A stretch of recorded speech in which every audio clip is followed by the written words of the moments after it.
Hey guys, Jack here. Thanks for watching The Great Gallivanting and welcome to Wayfarer Expedition Extra.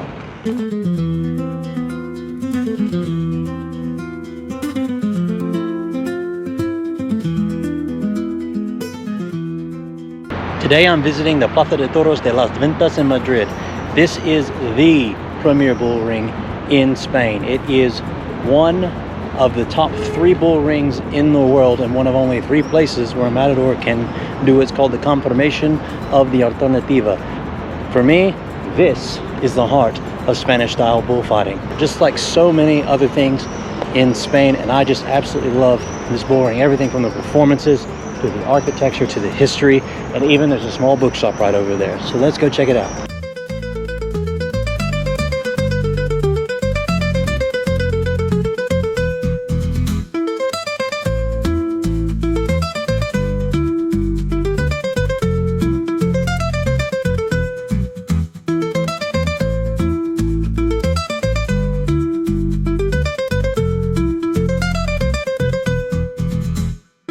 The Las Ventas bull ring, again the heart of Spanish style bullfighting, was built in 1929, but it was not inaugurated until 1931 with a benefit bullfight.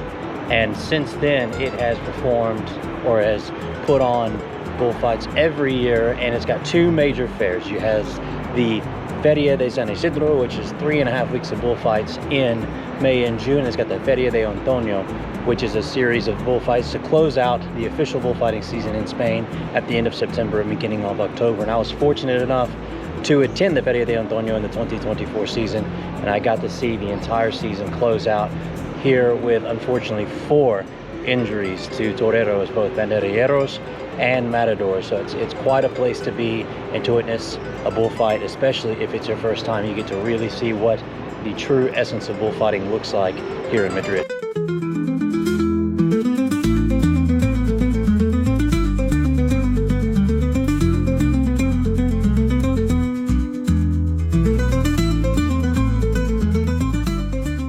So here in Madrid, there's not just one, official that oversees the bull ring at times. You've got the president's box, which is right here with these kind of red pews. But here in Madrid, over right next to it, in this nice grandiose white box, that is the royal box for the king, and if appropriate, the queen. Well, they don't necessarily preside over the bullfight, but they do attend and provide their support. And I've been here when the king is here, and it's quite an experience. He is very supportive of the cultural aspect of bullfighting, and he attends all over the country. And unfortunately, my favorite matador, Borja Jimenez, he never performs well when the king is here. He always gets hurt or has a poor performance. But it's still such a cool thing that, in an event that is so controversial, at least back home, here in Spain, you have the monarch actively supporting it.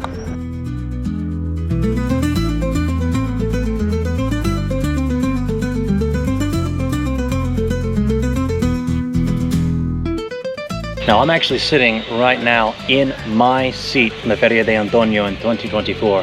I was in Tendido 3 a la delantera in número 27.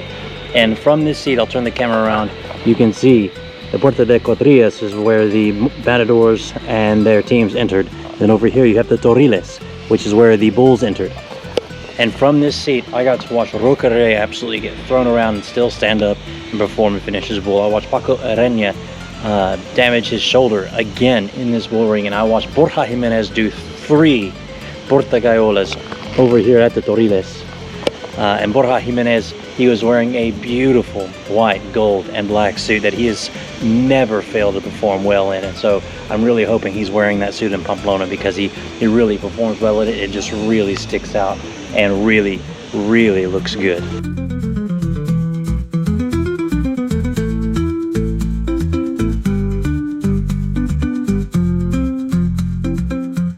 Of course, as with any performance, the most expensive tickets are where I'm at now, which is the Barrera.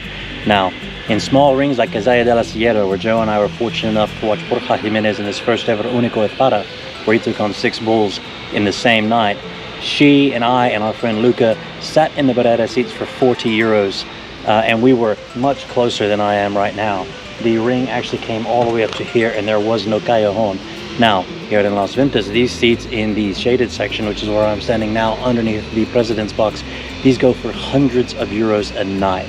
Whereas my seat over there went for about 350 euros for the week. So it just tells you that the expense that comes with being down here. Of course, down here you get a front row seat to all the action, especially if you are over in front of Tendido 7 and Tendido 8. Because that is where most of the action takes place. And Tendido 8 is where the matadors will enter the bull ring to perform, and Tendido 7 is where the most intense bullfighting fans in Madrid have their tickets.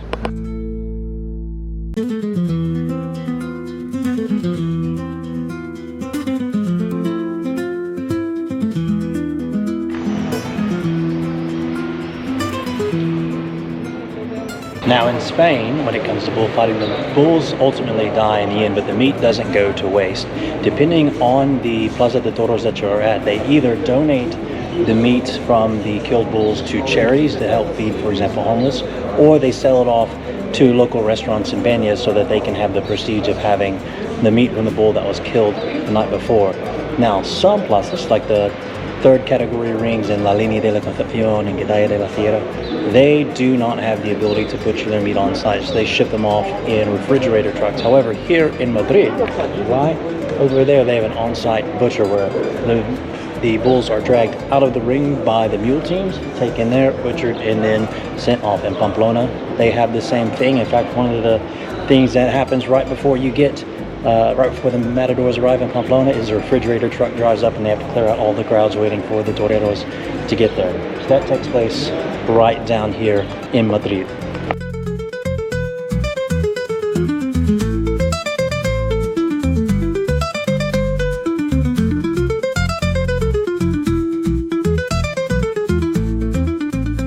I'm leaning here against a bar, which are common in Plaza de Toros all across the country. Even the small ones will have vendors.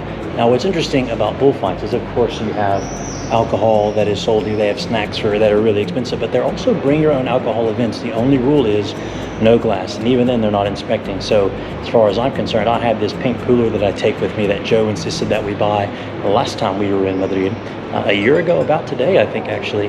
And so that one goes with me everywhere. It's going to be with me in Pamplona when I get there.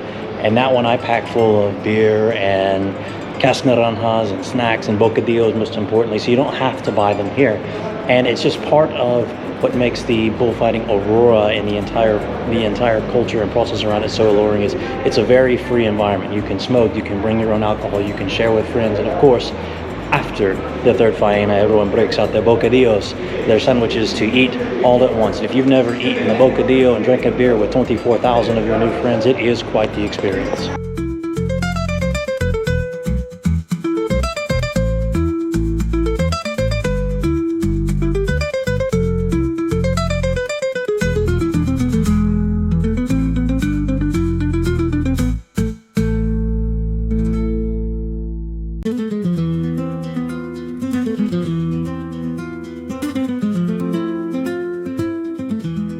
Welcome to the Callejon and El Ruedo. Now the Ruedo is the actual ring itself, where you see where the brown sand is here.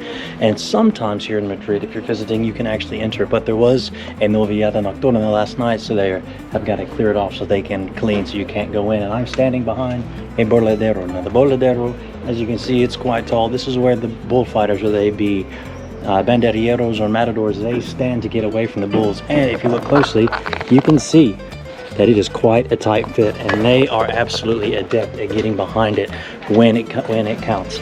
Now, I mentioned the Barrera seats earlier. This is them right here.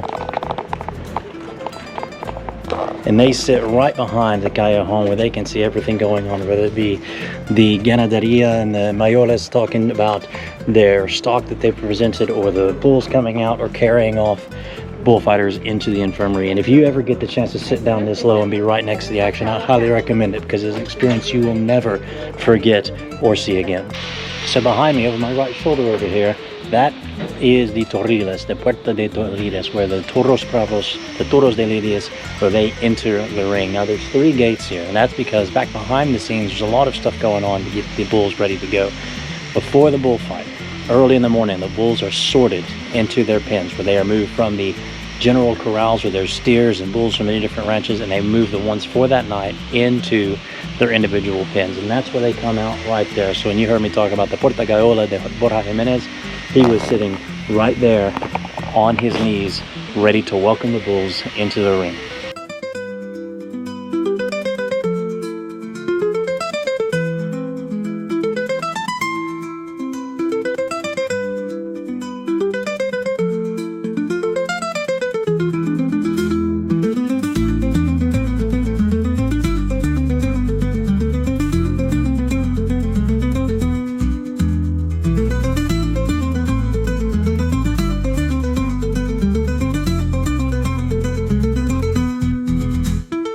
I am now in the Puerta de Caballos. This is where the horses go. Now, when I say the horses, I do mean two types of horses. I mean, you've got the horses in the picadors, which are called the caballos de picar. These are the ones that the picadors use to lance the bull in the tercio de varas.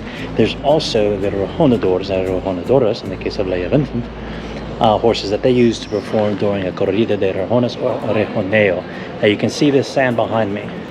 This is to help warm up the horses as they're getting ready to go out. In the Corrida de Rojones, you'll see both the rejonadora himself out here on their horses testing out, but also see their teams out here warming up the horses, getting them used to the sand. Now, there's a very big difference in those two types of horses. The rejonador and rejonadoras as horses, those are typically lusitanos, right? And they are purebred, thoroughbred, they are trained, they are very, very specifically trained to do a specific job in the ring. The one that they use to kill the bull is trained differently. The one they use to place the banderilleras is different than the ones they use during the recibimiento. The toros, the caballos de picar, which are typically housed in here, they are big and stocky. I mean, they are very, very built, and they are heavy. They're not designed to move fast. They're designed to stay there, stand still, and take the hit from the bull and survive. They're very interesting to see in person. Now, if you're here during a festival and you come in for the sorteo, which I'll explain here in a minute, you can actually come in and look at the picadors horses as they're grazing and getting ready in here in the caballerizas. Sorry, I didn't pronounce that right. Which is a really cool thing to do. I highly recommend that you come to a sorteo because they are free. Now, what is a sorteo? The sorteo is in the morning. I think it's 10 o'clock here in Madrid. It's free. All you have to do is go ask for a ticket the morning of at the taquilla, which is the ticket office. And that is also done here in the Puerta de Caballos. And it is through these doors here. That is where the bulls are separated out from the corrals into their individual pens. That is where the matadors teams, the matadors themselves are never there, but their teams draw lots. That's where they decide with the president or the president's representatives who is going to perform with which lot of bulls. And it's not really a secretive process anymore, though it used to be. They write two names of bulls down on little tiny pieces of paper, and which two names go together is decided by the president, his representatives, and the ganaderia based on a number of criteria and factors. Tie their little tiny pieces of paper into a hat, they go, and then they draw lots, and then once everyone's drawn their lot, everyone agrees after looking at the bulls saying, yep, these lots are good, I'm good with mine, and they walk away. During the sorteo here in Madrid, especially during the Feria de Antonio, there's a lot of people here, and you're jostling for position, and it's hard to get in there and see everything because you can see the movement from the corrals into the individual sorting area, from the sorting area into the pens. There's all sorts of things to see, so you definitely should come more than once and get in different places to see all the different aspects of it. Also at the sorteo, you will see the matadors teams. Typically there's one banderillero, but sometimes, like in the case of Miguel Angel Barrera, he sends multiple, and they sit there and they talk about what they saw, because the matador himself never sees the bulls, or typically, it's not a requirement, typically doesn't see the bulls until they come into the ring, and he's relying on his team to evaluate and give him inside knowledge as to what is going on with the bulls, their temperament, their size, and all that kind of stuff. So if you ever get to come to Madrid for a fair or a celebration and you can come to a sorteo, I highly recommend you do it. The line starts at that door, wraps around this wall, and goes all the way out through the puerta over there.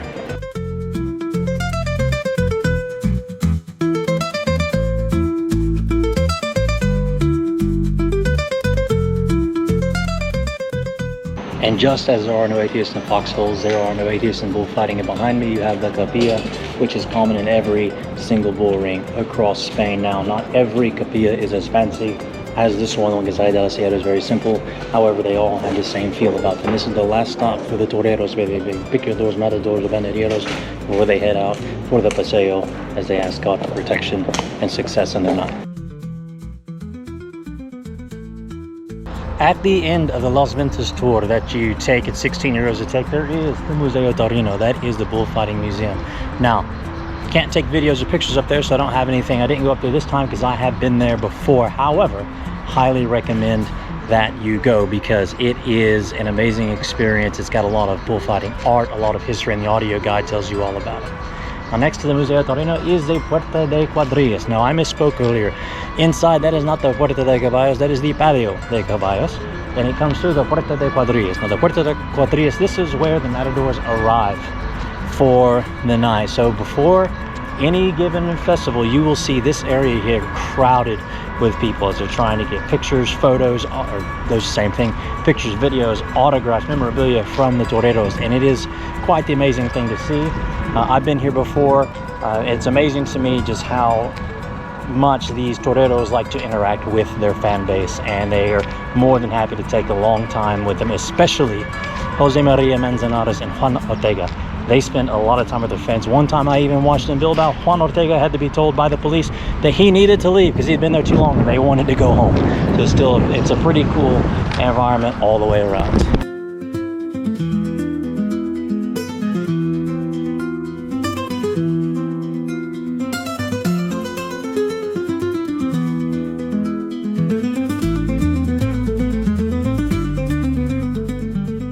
So a couple of closing notes before I leave Las Ventas today. First is pertaining to your tickets. If you're interested in coming to a bullfight in Madrid, one, invite me, right?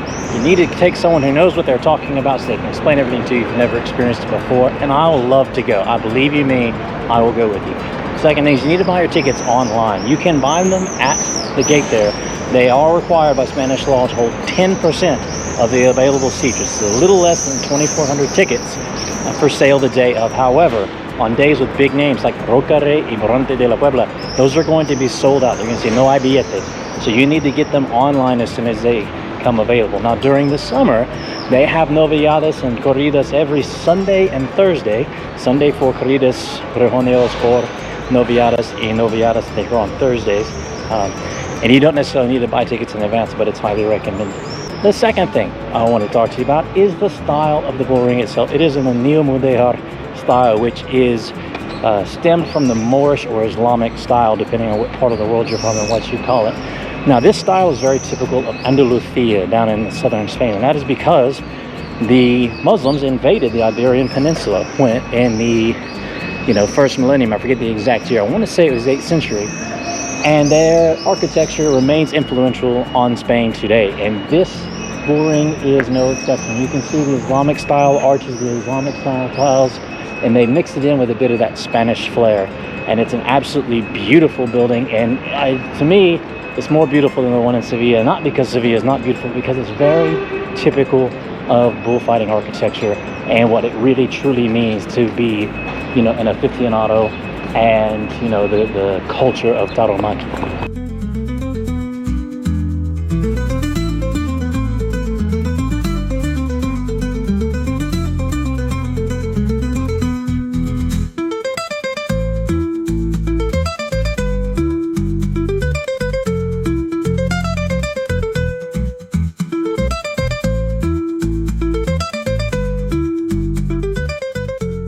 So that's it for this Wayfarer Extra. I hope you enjoyed my tour of Las Ventas and a little bit of my explanation of the world of bullfighting. If you enjoyed that video, be sure to hit the like button, subscribe to the channel, and ring the notification bell so you don't miss a single thing coming to you from the adventure across the world. We'll see you guys on the road.